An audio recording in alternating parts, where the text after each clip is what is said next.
Tufunge macho tuombe. Mtakatifu Bwana wa majeshi, Mungu umeketi pale pa kuinuka, Mungu mwenye nguvu, Mungu mwenye kuenea mahali pote, Mungu mwenye kujua yote, Mungu mwenye kuona hata ndani ya mawe. Jioni ya leo Bwana Yesu, tumeona watoto wako wamenyosha mkono kwa ajili ya kukutolea kupitia nguvu na uweza wa jina la Yesu. Tunaombea wote walinyosha mkono kukutolea jioni ya leo. Bwana Yesu, uwabariki kwa yeyote ule alinyosha mkono. Mungu, mahali alipopunguza uweze kuongeza. Mungu wa baraka, kumbuka walio wako, wende wajazie kala zao, wajazie mfuko, wajazie mahali walipopunguza kwa jina la Yesu Kristo. Asante Bwana Yesu, muda huyu ni muda mzuri. Tumeenda kukusikiliza wewe, muda ambako umeenda kunena, muda ambako unaenda kusema. Tuko tayari kusikia neno lako, tuko tayari kusikia sauti yako, chombo ambako litayarisha. Katika jina la Yesu, na yacha ndani ya mikono yako. Bwana Yesu, mupake mafuta kutoka kwako. Nguvu ya Roho Mtakatifu ijionekanishe ndani mwake, ujifunue kupitia yeye, unene naye Bwana, kwa jina la Yesu. Siku ya leo ulijua na umeandaa neno kwa ajili yetu. Acha Bwana Yesu tulipokee neno lako kwa nguvu, liweze kubadilisha maisha yetu. Kwa jina la Yesu Kristo, tunavunja nguvu zote za giza, pepo ya moyo mgumu, pepo ya kupinga neno la Mungu, pepo ya distraction, pepo ya kuingia na kutoka, pepo ya kulisha watoto, nguvu za giza, uchawi na urozi, maarifa zote za dunia ya giza, yote waliandaa kwa ajili ya kupiganisha mhubiri wa leo, kumsababisha mavese. Katika hali zote tunaifunga, tumeenda kuitupa pale pakavu, ikangojea hukumu ya milele kupitia nguvu na uweza wa jina la Yesu Kristo. Acha Mungu tawale kipindi hiki tokea mwanzo hadi mwisho kupitia nguvu na uweza wa jina la Yesu. Amen. Bwana Yesu asifiwe. Amen. Jina la Bwana libarikiwe. Amen. Kanisa tupige makofi, tunamkaribisha.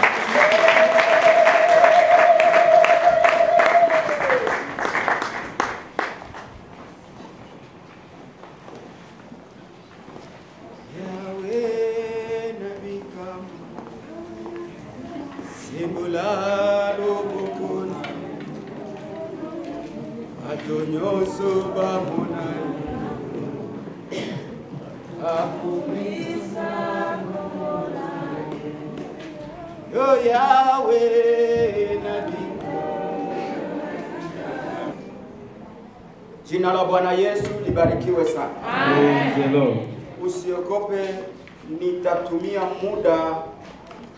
Don't be afraid, I will use my time. Kama muda ambavyo unavyoturuhusu. And as the time allows us.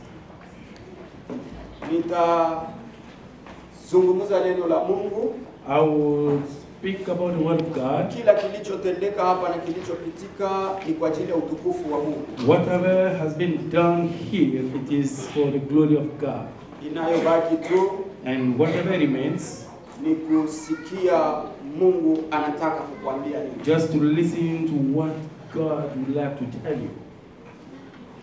Jioni ya leo, tonight, ukiwa mjinga, if you are a fool, utapona. You will be healed. Lakini ukiwa mwerevu, but if you are smart, utakufa. You will die.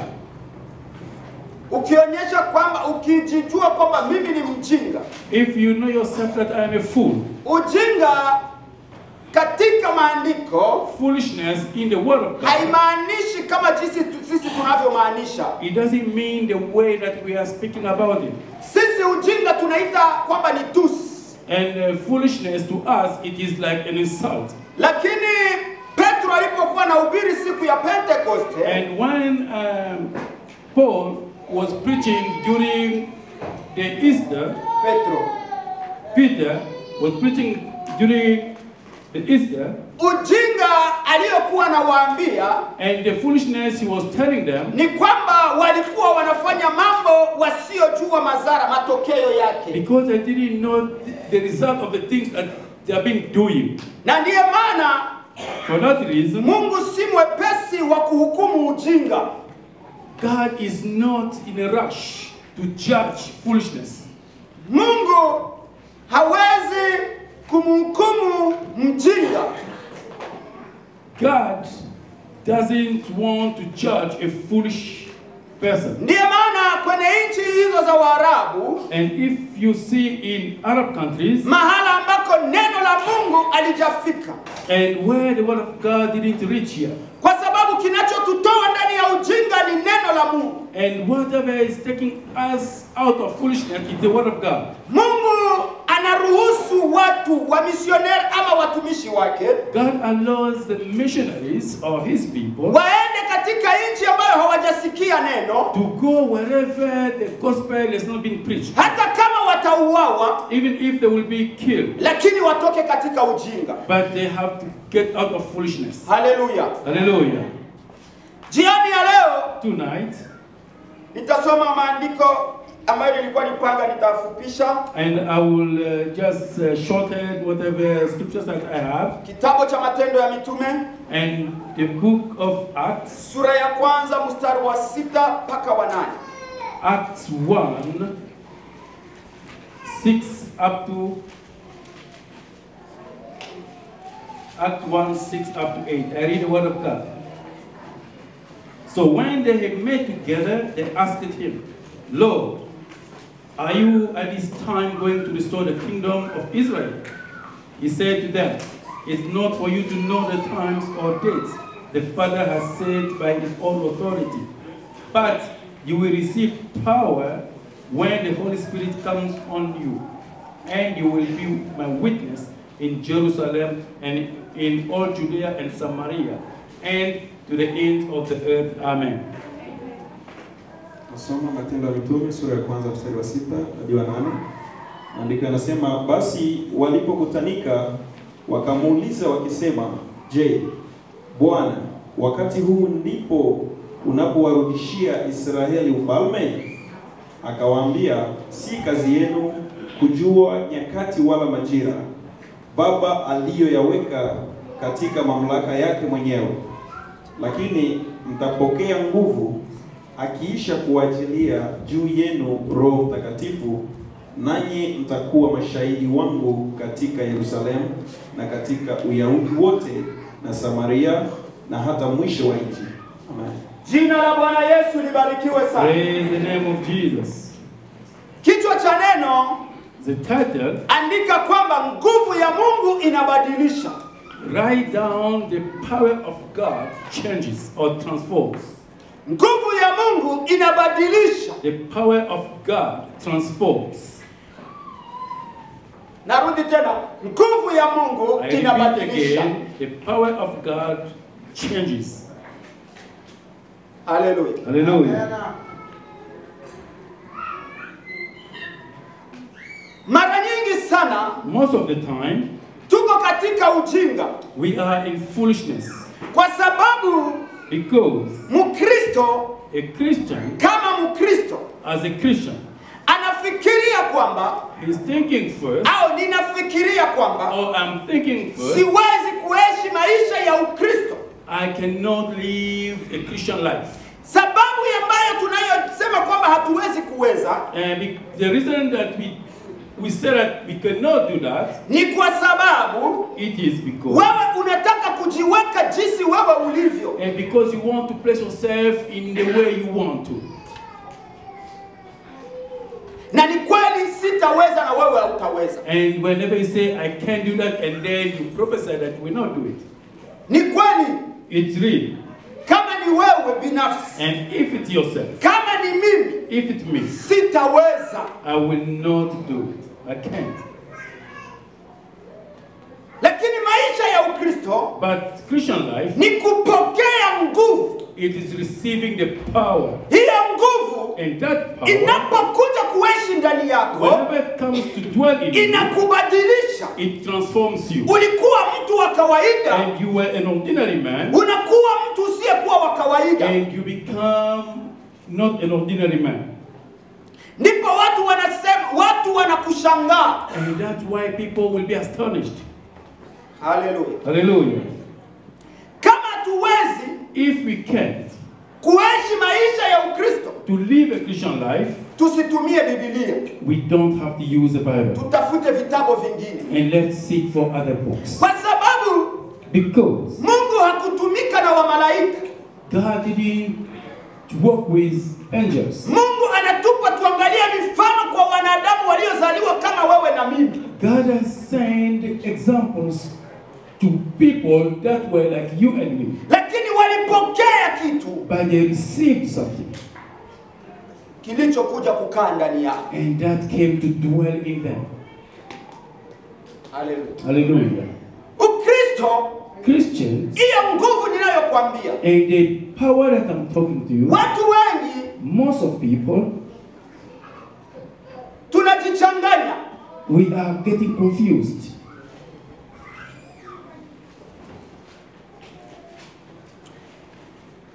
Kupokea nguvu, To receive the power, nguvu itakufanya kuwa shahidi wa Yesu. and the power will make you the witness of Jesus Christ. Shahidi Witness, ni tofauti. it is different. Atake za shahidi And the attacks of a witness na mtu anayetaka Mungu amtumie tu and somebody who just wants to use him, ni tofauti. they are two different things. Nataka nifafanue hivi. I would like to explain more. Mara nyingi sana Most of the time, tunashindwa kutofautisha we can't make a difference. nguvu The power na upako. and anointing. Nguvu The power na upako. and anointing. Haleluya. Hallelujah. Wamitume wanafunzi wa Yesu And the disciples of Jesus Christ, walipokuja kumwambia Yesu, and when they came to tell Jesus, tuliko kwenda when we went, mapepo yalitutii. and the Spirit obeyed to us. Maana tulikwenda Where we went, mapepo yalitutii. and the Spirit obeyed to us, or subdued. Kama hii ingelikuwa ni nguvu, And if that was only the Yesu power, hakukuwa na lazima ya kuambia wangoje tena Yerusalemu. and Jesus was not about to tell them that they have to wait in Jerusalem, Walitumika na upako. because they used anointing. Haleluya. Hallelujah. Lakini walikuwa hawajabadilika. But yet they were not transformed. Nguvu, The power, kitabu cha Danieli, the book of Daniel, hatutasoma.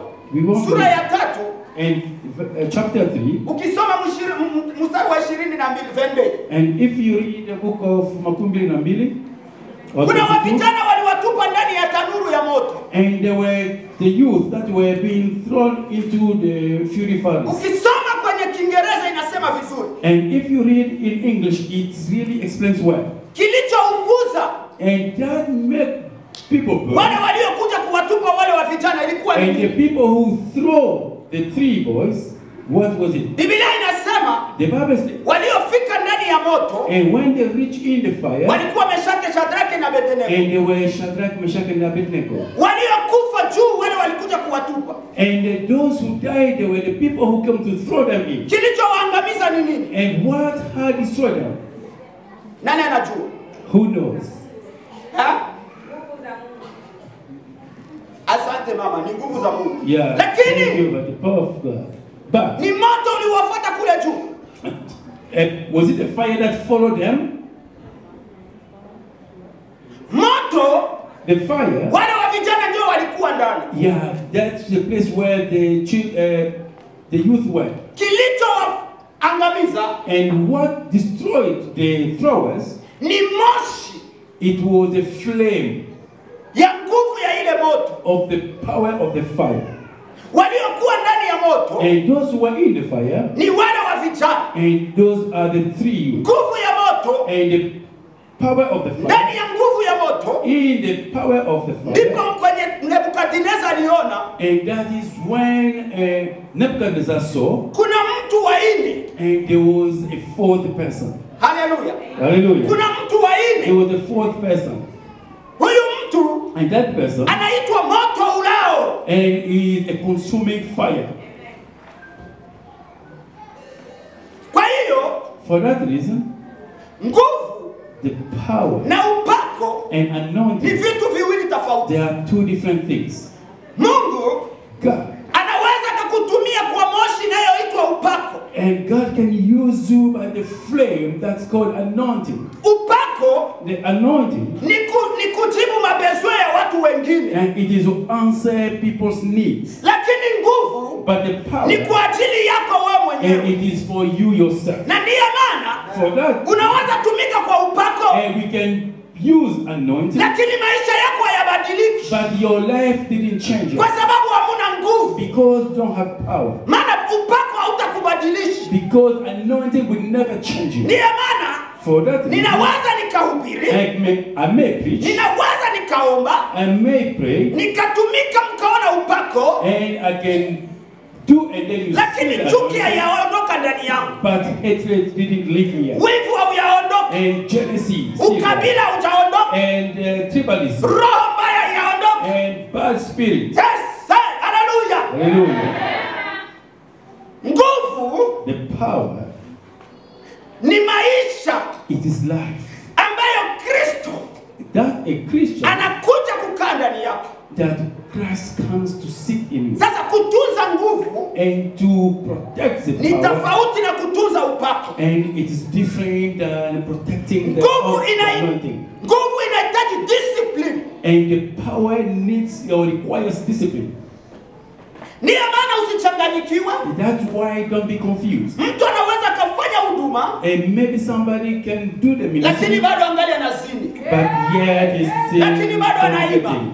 Yet is stealing. Mtu mmoja alikuja kanisani kwetu And somebody came to our church, akahubiri, kwani watu wakaona upako. and they preached, and then people saw anointing. Kumaliza After finishing, akaniita mchungaji, and he called pastor. ulisikia Well, listen to me. ulisikia gisi tulipiga kamio ya masoda. Yeah, you know how we fought against Maana wasoda waliokufa and because the soldiers sio died, kabila yake, because they were not lakini from the tribe. alipohubiri But when he preached, watu walijazwa, people were taken, upako ulionekana, and the anointing, lakini ndani mwake hamuna nguvu but inside him ya was no kumubadilisha. power that can Maana change nguvu him. ikikuwa ndani yako, Because if the power is hakuna in you, Myahudi, and there's no hakuna Jew, Myunani. there's no Greek. Haleluya, Hallelujah. jina la Bwana libarikiwe. Praise the Lord. Ukiwa na nguvu, If you have the power, hakuna wezaye there is nobody kukupa semina ya upendo. who will teach you about, who will give a seminar about love. Hallelujah. Hallelujah. Utapenda. You will love.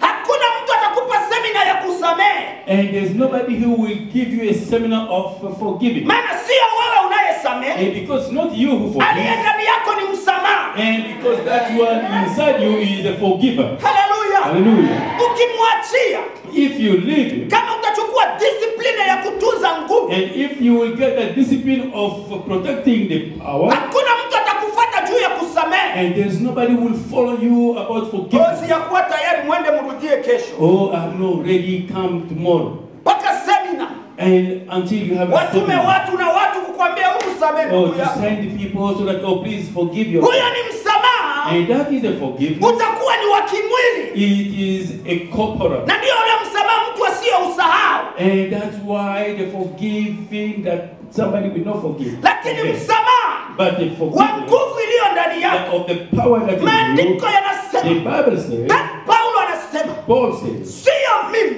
it's not me ninayeishi, that's living, Kristo ndani yako. but Christ in me.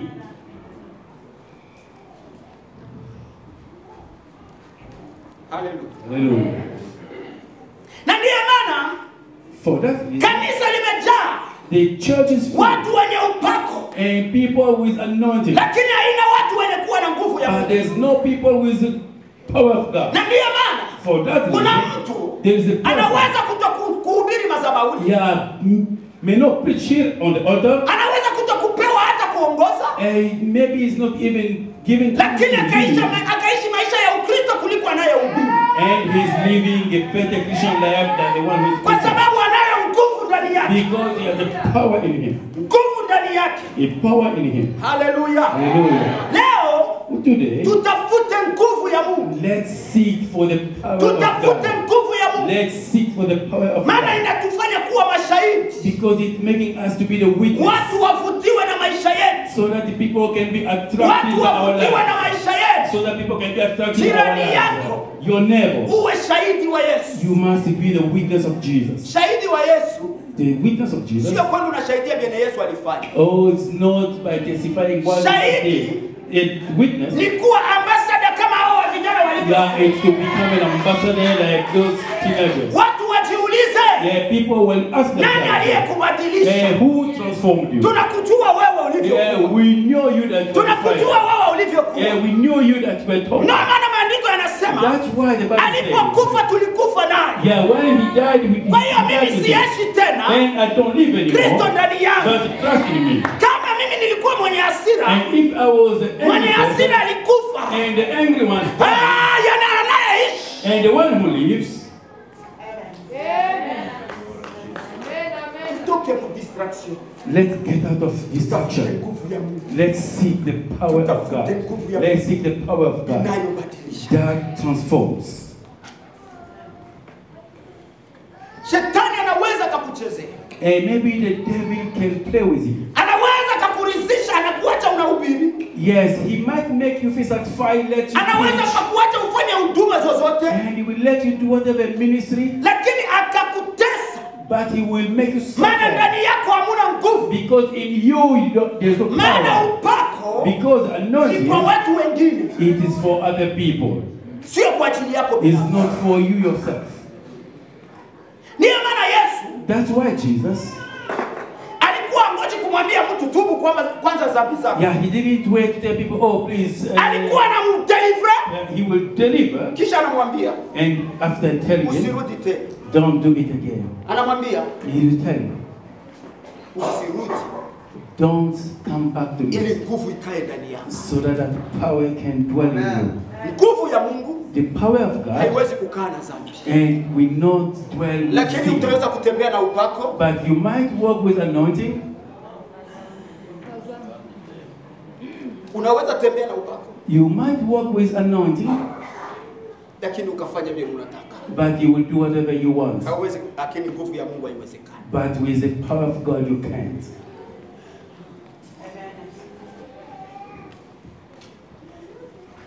Mardi, siku ya pili, Tuesday, Mungu alinipeleka kwenye maono, nilikuwa niko nasikia nataka kuandaa neno. God took me to a vision when I was preparing. Nikaona I saw kuna mtu mmoja there was one person ameenda dukani, who went to the shop, akaenda kununua vitu. went to buy something.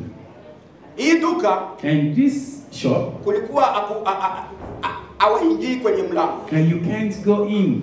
wananunuliana kwenye dirisha. Yeah, you do business only through the window. Huyu mtu akanunua, And that person buys. kwa kumrudishia And to return back the yule change, mwenye duka and the shop owner, akamwongezea $3 za yulu. and he added by accident $3 more. Haleluya! Hallelujah. Sasa huyu ndugu, And that brother, roho moja and there was one spirit, inamwambia peleka hizi pesa, and he just telling him, just take ingine the money. inamuonyesha kwamba rudisha hizi And pesa. the other spirit said, no, return the money. Akashindana na roho And he moja, was fighting about the two spirits. mwisho akapatia kipawa roho wa Mungu. And then at last he got the power of God. Maana anayekukataza kuiba hutaniambia shetani anakukataza kuiba. And the one who said that, don't do that, say that Satan is telling you not to Akamrudisha. steal. Na ule mwenye duka And he returned back, and that shop owner, alikuwa anamfukuza, ondoka. yes, was chasing death, get away. Yeye akainsist, mwisho akamrudishia. And he was insisting, and then at last, Na baada ya ule bwana kukamata zile and pesa, after that man taking back the money, akamwambia toka sasa, toka. And said, now go out. Kwa mawazo ya kibinadamu. And in human mind, Unasema hivi, ningejua nikazijibebea. Asemi hata thank you, si vile? yes, if it was, why couldn't I take it? Yeye angezani kwamba anamsaidia mwenye botiki.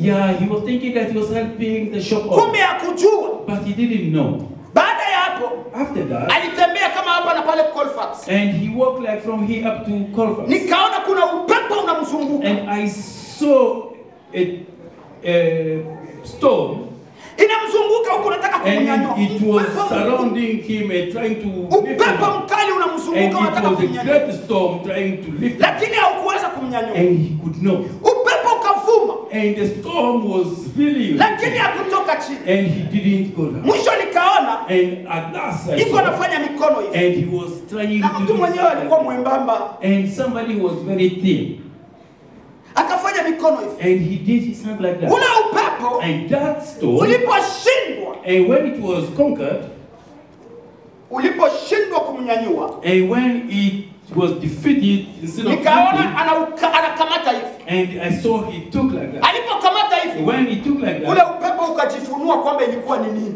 and that storm revealed itself, it was who? Nikaona kwamba I saw first, ni pepo it kwa umbile ya was mwanadamu. spirit in human being body, Akaikamata. and he took it. Alipoikamata, When he took it, ile pepo ilikuwa inataka kumnyanyua, and that the storm that was trying to lift him up, haikuweza kumnyanyua. it couldn't. Lakini yeye akainyanyua, But he lifted it up, akaipiga chini. and he dropped it on the Alipoipiga floor. chini, And when he dropped it on the akakanyaga floor, hapa. and then he stepped on his Alipokanyaga, head. When he stepped on the ikalia head, kama vile mtu anapasua nazi kwenye simai. yes, so the sound was like somebody breaking, I don't know, maybe a coconut. Ikapiga boom. It's a boom. Sasa ilipopiga vile, And when it made that Mungu noise, akanifungua macho. and God opened my eyes, Nikaona I saw, kulikuwa kikundi kikubwa cha watu. yeah, there was a big group of people. Kilikuwa kimetuma ile pepo And that sign, that spirit, imnyangue ule mtu, and so that he can lift that person, impeleke pale. so that he can Ilikuwa ulimwengu wa surrender. giza. It was the work of darkness. Lakini sasa But now, huyu mtu that person, alitafutwa mapema. and he was being sought for long. Hapakukuwa njia ya kumpata. Yeah, there was no way they can capture him. Ndipo adui And that's why they can leave. akafungua mlango And he opened the door aende dukani, so that he can go to the shop, wamrudishie hela nyingi. so that they can return him more money. Akiiba, And so when he steals, itasababisha zile nguvu so it will cause that zijitenge power, naye. so that he can Ndiyo maana separate that one, angalia baraka zinazojitokeza. and look at what the benediction came, the blessing. Sio kila unachoona unasema nimebarikiwa. And it's not that everything that you see that I'm being blessed. Kuko pieshi. And there is a trap. Nikaona I saw, pepo ilishindwa kumnyanyua. and the spirit could not lift him. Lakini yeye akainyanyua. But he lifted it, Akaipiga chini. and he dropped it on the floor. Akaipasua. And he stepped on Maana the ya head. kupasua kichwa moyo wote mnajua. And the meaning of breaking the head, you guys know. Daudi alimpiga Goliati. And David destroyed Goliath. Mungu God, kwenye shamba la Edeni in the Garden of Eden, anamwambia nyoka kwamba uzao wa mwanamke utafanya nini? and he told that the generation of a woman will do what? Tangazo la ushindi. It is announced of victory. Kitabu cha Danieli, The book of Daniel, walimuwinda Danieli. and they were seeking Daniel. Tutampataje Danieli? How can we get him? Kila njia walimtafuta walikosa. Yeah, everywhere they are looking, they couldn't. Wakasema hivi, They say like this. njia moja ya kumpata There Danieli, is one way to get him,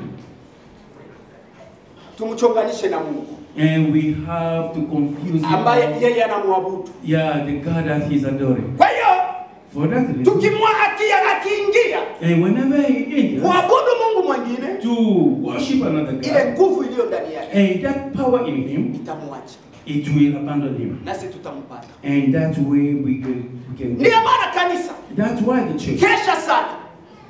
be on your watch. Kama umeokoka, If you are being kesha saved, sana. be on your watch. Adui haiko mbali na wewe. Yeah, the enemy is not far from you. Anatafuta okazio tu And he's seeking for any occasion. Na ndiyo maana For that reason, usifanye kitu kwa kusudi kwamba nitatubu, I don't do something knowingly so that I will kwa sababu repent.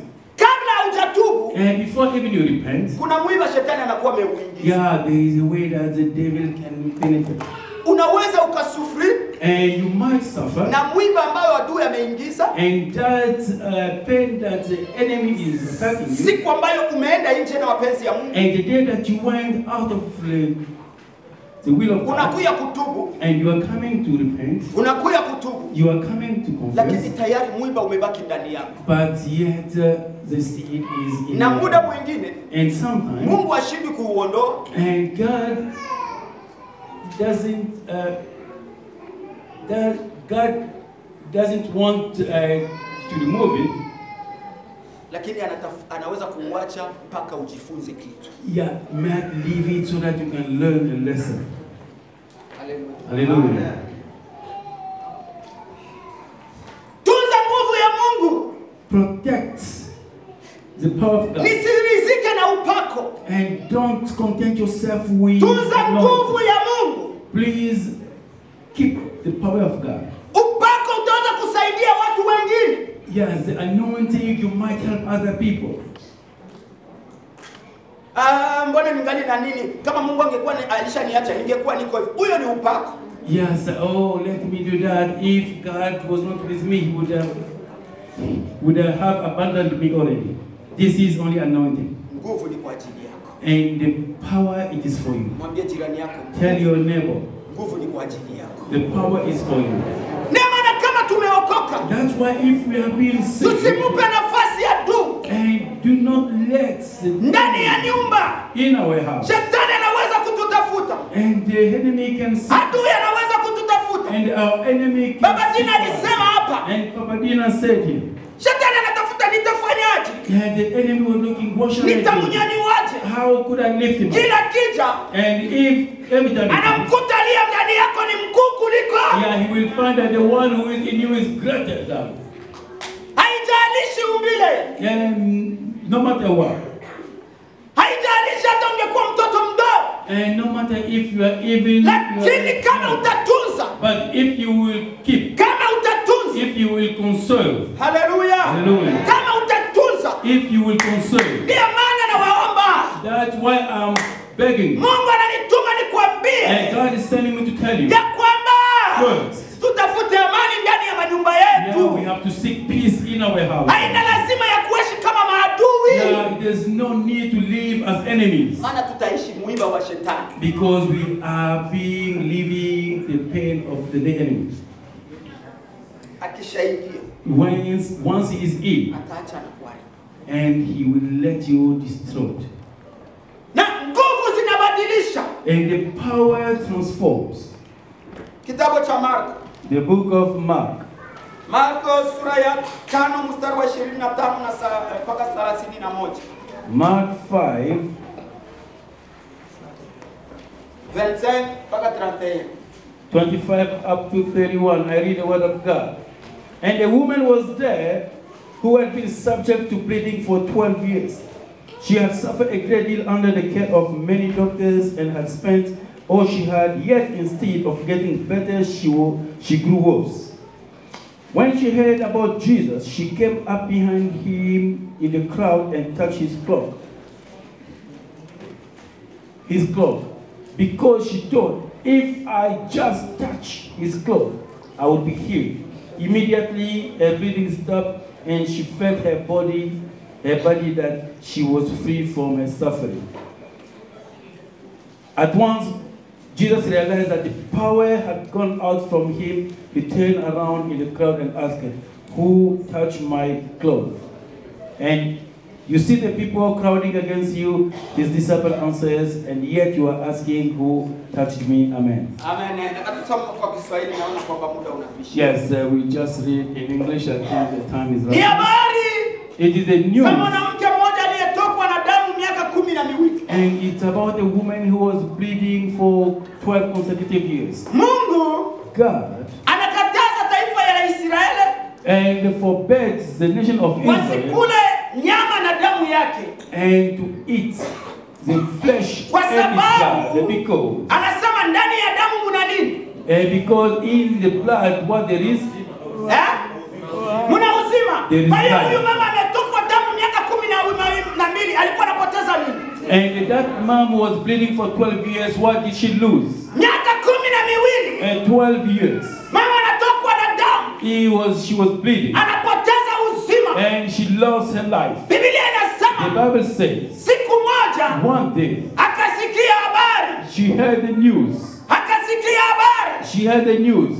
Sijui ni mhubiri gani. I don't know who was the preacher. Lakini maandiko yanasema akasikia habari za Yesu. But the scripture said that she heard the news of Maana Jesus. huyu mhubiri Because that's, alikuwa na mhubiri Yesu. and he was preaching about Jesus. Abaweke watu contact na Yesu. Yeah, he was making people to be connected with Jesus. Hapana kama leo watu wanatafuta watu wao. And it's not like today people are seeking their own people. Paulo alipokuwa anajazwa na uzima, And when Paul was full of life, alikuta kanisa muna migogoro. and he found a church with a lot of Akawauliza issues, mwe, and asked them, wewe you, unasema mimi niko wa fulani. and why are you saying you Wewe are unasema from mimi this? niko wa fulani. Oh, you are saying I'm from this. Akasema kati yao nani aliwafia msalabani? And among all of them who died for you on the cross. Akasema sisi ni watumishi. And we are all the servants, Kondoo za Bwana. and the shame is for Tunawaambia the- neno We are telling ili wewe you, mwenyewe uende ukutane na Bwana. yeah, we are telling you so that you yourself you can go and encounter God. Huyu mhubiri akahubiri. And that preacher preached. Huyu mama, And that man, Biblia inasema the Bible says,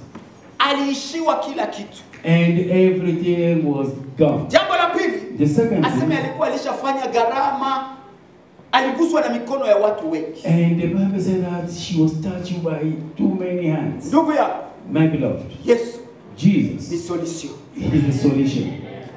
Yesu sio jibu. And Jesus is not the Yesu ni answer. solution. Jesus is the solution. Jibu The answer, hata mahospitalini wanatupaga majibu yes, even the hospitals will give you the answers. na inakufanya desemeni ya ulali, And maybe will give you 2 weeks you don't sleep. sababu wamekupa jibu, hawana solution. Because they give you the answer but they don't have Lakini a Yesu ni solution. solution. But Jesus is the Huyu solution. mama That mom, akasema he said, leo today, enough is it? Nimeguswa na mikono ya wengi, leo ndio mwisho.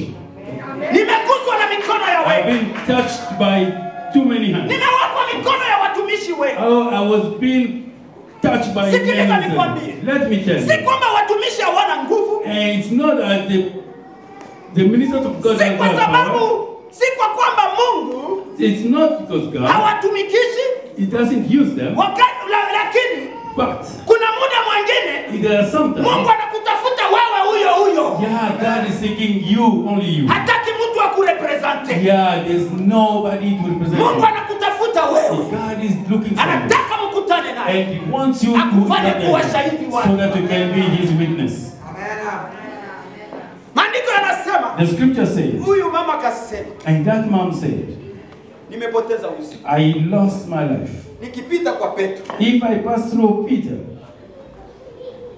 nikipita kwa Yohana, if I pass through John, nani atanipa chance? and who will Ndugu give yangu. me the opportunity, my beloved, Ndugu yangu, my brother, watu wasikupe vote, And- Mungu anajua na kujua. do not let people to give you the voices, but God knows you. Watu People,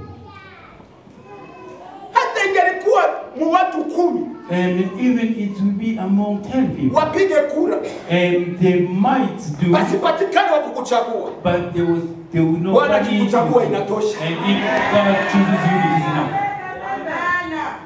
Akasema mimi nimeshapoteza uzima, And I already lost my life. sina kitu tena, I don't have anything. niko sanva leo, I don't have any value. sina baba sina mama, I walikimbia. don't have mother, I don't have father ever. Unajua You know, kuna wakati unapita kwenye kipindi, and you will pass through a stage. si kwa sababu watu wanakuchukia wakikuacha, Oh, it's not that because people hate you and lakini kapasite yenu unapita yenu iko ngumu, hakuna Yeah. wa kusiporte. yeah, because the capacity of the problem that you are in, nobody will be there to support you. Lakini iko solution. But there is a solution.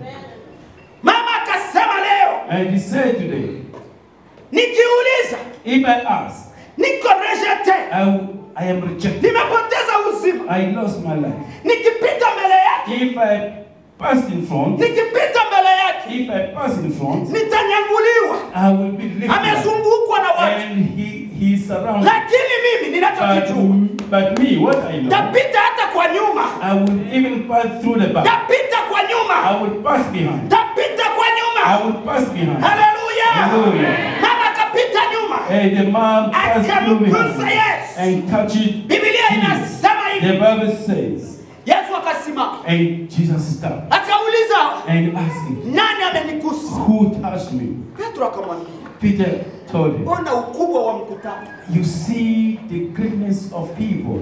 unatuuliza aliyekugusa. You are asking us who touched you.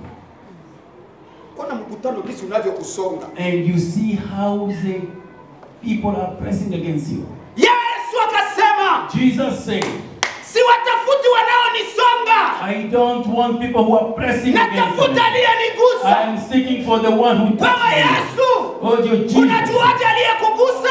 How do you know somebody touched you? Mbona ulikuwa unaelekea tu kuona mtu? And you, how you have been heading to see somebody. Akasema aliyenigusa, And he said that somebody touched sinye me. ambayo inanimwambia, And the sign that is telling me, nasikia nguvu, I feel power. nasikia I nguvu, feel power. nasikia I feel nguvu, the power. nguvu inanitoka, And the power left imeenda, me. The power is gone. imeingia Is kwa huyo into mtu. to that person. Haleluya! Hallelujah. Biblia inasema The Bible says dakika hiyo that minute, huyu mama that man, damu ikakauka. the blood dried up. Maana yake nini? What does it mean? Uzima ukaingia, The life came into her. akabadilika, And she transformed. akabadilika, She was transformed. She akabadilika, was transformed. She akabadilika, was transformed. She akabadilika. was transformed. Haleluya! Hallelujah. Acha kuingia mkanisa Or don't enter into the church. kuya kumsonga ni Yesu, Or just to come and kuya na decision, and come with kuya decision. na Come decision. with decision. Nataka kumgusa Yesu, I will have to touch nataka Jesus. kubeba nguvu ya I Yesu, like to take the power of nataka Jesus. kubeba uzima, I like to take nataka life. kubeba I uzima, like to take life. maana uzima Because life, unabadilisha. it transforms. Haleluya, Hallelujah. haleluya. Hallelujah.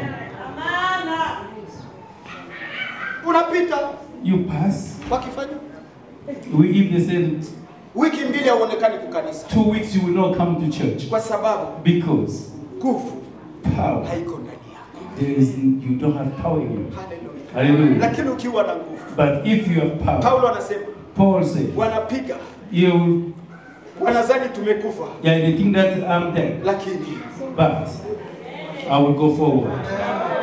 watoto wa Mungu, The children of God, kanisa la Mungu, the church of God, Mungu ameniambia nikwambie, God told me to umepoteza tell you, nguvu, you lost power. umepoteza nguvu, You lost power. umepoteza You nguvu. lost power. Yule mama That mother alisema said, nitamtafuta, I will seek him. nitamtafuta. I will search for Ni him. wakati wa kumtafuta, And it is a time seeking for ni God. wakati wa for Jesus. kumtafuta, It is a time of seeking ni God. wakati wa kumtafuta. It's a time of seeking God. Na ukipata hizo nguvu, And if you find tunza hizo it, nguvu, please conserve it. kaa na discipline ya wokovu, Live with a discipline of ili salvation nguvu zikae ndani yako. so that the power can remain in Kaa, you. Sit, kaa, sit, kaa, dwell, jipe discipline ya and wokovu. give yourself the discipline of salvation. Ukitaka kutunza nguvu ya Mungu, If you want to conserve, usitembee kwa vikundi, and don't work with groups. sababu wa fulani walifanya. Or because somebody Oh, did. siko mi peke. Oh, I am not alone. No. Sema hivi, This hata said wote like this. wakimwacha Bwana, And even if hata everybody watu wote abandons, wakimwacha Bwana, even mimi everyone will, nitasimama. I will stand. Haleluya! Hallelujah. Huyu mama That man, hakuambia mtoto wake nisindikize, and she didn't tell them hakumwambia her son, jirani, please. alienda don't peke ever. yake, She went by her son. alienda peke yake. She went by her son. Haleluya! Hallelujah. Haleluya! Hallelujah. Jina la Bwana libarikiwe. Praise the name of Jesus. Nguvu za Mungu The power of God zinabadilisha. transforms. Mambo yangetusaidia mu maisha yetu. The thing that will help us in our lives, Shetani the enemy, Satan, anayaharibu, and destroys it. lakini anatufunga macho But he is blinding us up pako uwe jibu kwa watu wengi, so that anointing can be the solution to the others. lakini nguvu But the ni kwa power, ajili yako. it's going to be for you. Haleluya. Hallelujah. Nguvu, The power, nguvu ya Mungu. the power of Hata God. unalala usingizi, Even if you sleep, hata unalala usingizi, even if you sleep, wewe unalala, you sleep. lakini aliye ndani yako But the anakesha. one who is in you, Hata wangekuja zeroe, even if they come at hata midnight, wangekuja saa ngapi, and whatever time they come, wataanguka miereka. yeah, they will fall Daudi around. anasema David said, walikuja kwa njia and moja, they come in one way, watafanya nini? and they will Kwa be njia saba. dispersed in 7 ways. Anasema hivi, He said that this, sina muda I don't have wa time. kuota jinsi wachawi wanavyokuja. yes, to dream how Aseme the nina witches wakati will come. There's a wa Mungu time. kunifunulia nitakayoyafanya kesho, Yeah, it is a time. kwa sababu God aliye will pamoja give na to me. mimi Because the ni one who is mkuu with me kuliko wanaotoka and nje. is more power than the one coming from outside. Tujenge discipline ya wokovu Let's build the discipline of juu ya salvation kuchunga nguvu ya Mungu. to conserve the power of God. Na shetani It is Satan, hapendi unionye, and does it want to warn me aidha mimi ni kuonye. or me to warn you? Anaweka roho ya hasira. And he will put the spirit of anger. Ukinionya If you na ni kwa warn faida yangu me, it is for my benefit, na kuchukia and I hate na kuona adui, and I see you lakini as an wakati enemy. huyo But that nguvu time, ya Mungu inaniacha and the power of God na mimi is, ninakuwa jue ya shetani. and I become a toy of the enemy. Haleluya. Hallelujah. Sizungumuzi habari za cheo, I don't talk about the grade or the position. nazungumuza habari za nguvu ya Mungu. I am talking about Kwa the watu power watatoa. of God. Ukisema hivi maisha yangu, And if you say like simama this, kwanza. my life, Mama Doka, stand up. Ulipotuimbisha maisha yangu nimempa Oli wa nani? And whenever you led us in a song, all my life I gave to Jesus, what did you remain with? Ninampa maisha yangu dhaifu, Yesu ananipa maisha yake. Yes, I gave my wicked or my weaknesses to Jesus, and then I get the power of Jesus. Haleluya. Hallelujah. Jina la Bwana libarikiwe. Praise the Lord. Ndugu yangu, My beloved, hii nguvu, that power, hii nguvu, that power, hii nguvu, that power, hii nguvu, that power, hii nguvu, that power. ikiwa na wewe If it's you, ukichanga discipline, and if you build discipline, Petro Peter na Yohana and John, walikuwa gerezani. and they were in the jail. Maandiko yanasema The Bible says, walishapanga muda wa kuwaua. yeah, it already planned the day for them to be killed. Aseme kwenda kufungua gereza, And they're going to open the cell, wakakuta gereza iko wazi, and they found the cell was empty. walinzi wako pale, And the guards were there. wakaulizana And they asked themselves, wako wapi? where are they?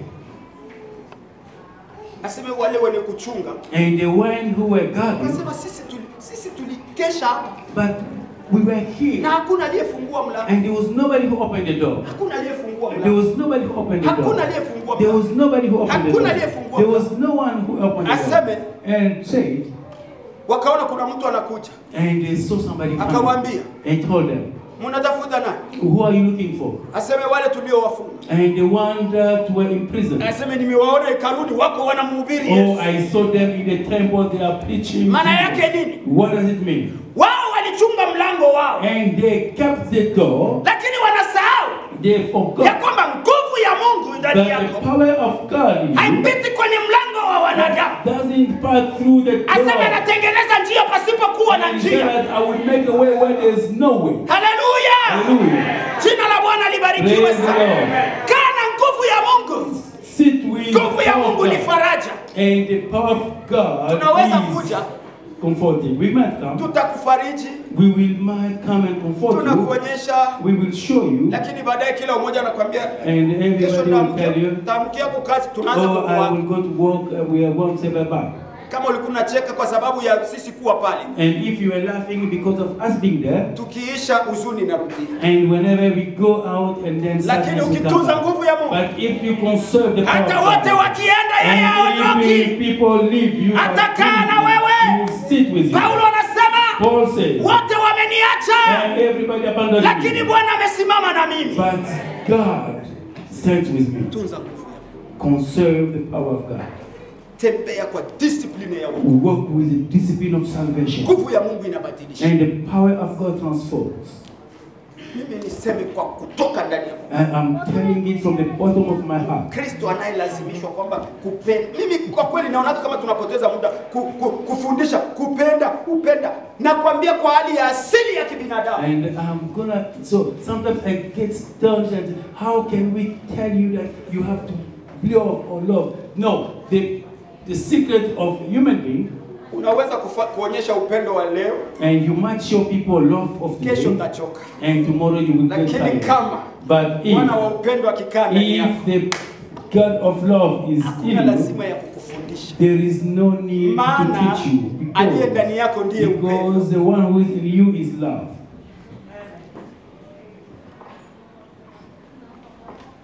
Bwana wabariki. Let God bless you.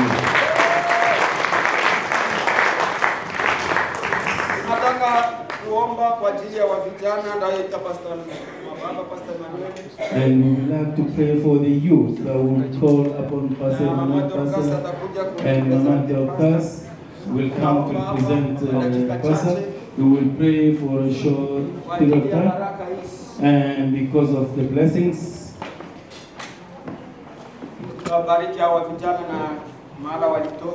And we will bless the teenagers and whatever they give out. And the thing that touched me more,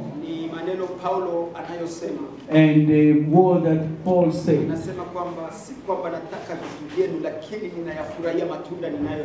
yeah, Paul said that it is not that I want the things that you are giving, but I want to see the hope that is in you. And the respect that they are showing us, it is more than whatever they have given us. And we will all pray together.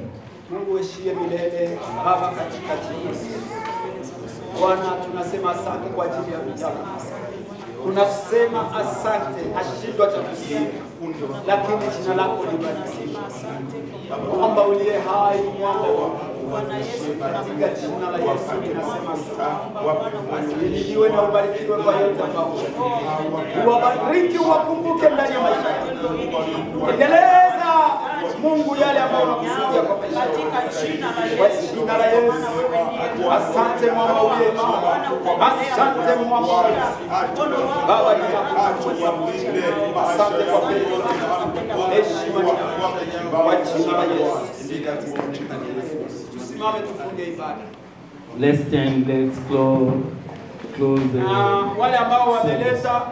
wale ambao wameleta Papa Chite yuko hapa. Wale ambao those who bring Papa Chite is here and those who didn't bring. Na wale ambao wataleta tafadhali Jumapili and please muwasiliane na Papa Chite. This week you can contact Papa Chite house. And if you know the place where he lives, you can bring it there. Na tunasisitiza kwamba tarehe 5 ile mwezi wa 5. And we are insisting that the 5th of May ni ibada ya Camp Jesus. It will be the ministry of our church. Kwa hiyo kanisa nzima. And the whole church. Kwa utukufu wa jina la Bwana for the glory of Jesus Christ, let's be present. Bwana tunalibariki jina lako, tunasema asante. Mungu unayeishi milele, ninaweka kanisa lako lote mikononi mwako. Mungu unayejua mioyo ya wanadamu.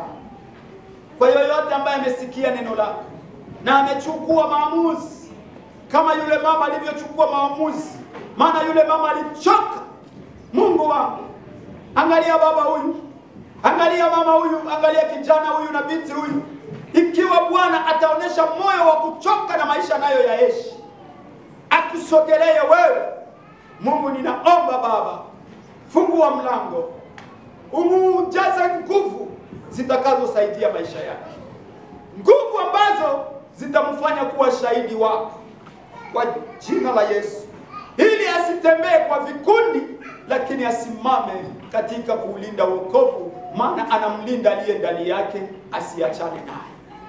Mungu wetu tujalie tusirizike na kutumika kwa upako. Tunahitaji nguvu kutoka kwako. Kwa jina la Yesu Usiku wa leo uwe wa baraka na amani. Waliopoteza uwarudishie. Tulifanya kwa ujinga na wewe haumhukumu mjinga. Bwana Yesu, tumekiri kwa kinywa kwamba tumekuwa wajinga, hatujui yale tunafanya. Lakini leo Baba, tunaomba utujaze upya ili tutembee katika presence yako. Utujaribu tena, utujaribu tena Mungu wetu. Haleluya. Asante Bwana. Limidiwe jina lako. Watu waige kwetu, watu wajifunze kwetu, watu watutazame, hakika washuhudie kwamba tuko watoto wa Mungu, maana aliye ndani yetu anamrepresente Mungu mzima. Limitiwe jina lako. Usiku wa leo tunaacha yote mikononi mwako. Kumbuka wagonjwa, kumbuka wajawazito, kumbuka Bwana Mungu wetu na Bwana wetu, hata yale hatukuyatamka. Bwana, tunakuomba uyatende sawa na mapenzi yako. Wiki yote hii tunaiweka mikononi mwako. Tunakemea nguvu za giza na mipango ya usiku, na kila roho yote imeandaliwa kwa jina la Yesu. Kama vile yule ndugu alitekwa na upepo uliokutaka kumnyanyua, Baba, upepo wote umeandaliwa ndani ya wiki hii juu ya watakatifu wako, ukashindwe kwa jina la Yesu, kwa jina la Yesu Kristo. Baba, uwafanye kuwa washindi zaidi ya washindaji. Jaribu lisitushinde, bali tushinde jaribu. Maana huwezi kutuambia tufanye vitu tusivyoviweza. Unataka tukutegemee wewe. Mungu wetu, wewe ukiwa ndani yetu, yote yanawezekana. Paulo alisema, ninayaweza mambo yote katika yeye ananitia nguvu. Kwa jina la Yesu tunaomba na kushukuru. Amen. Makofi na vigeregere.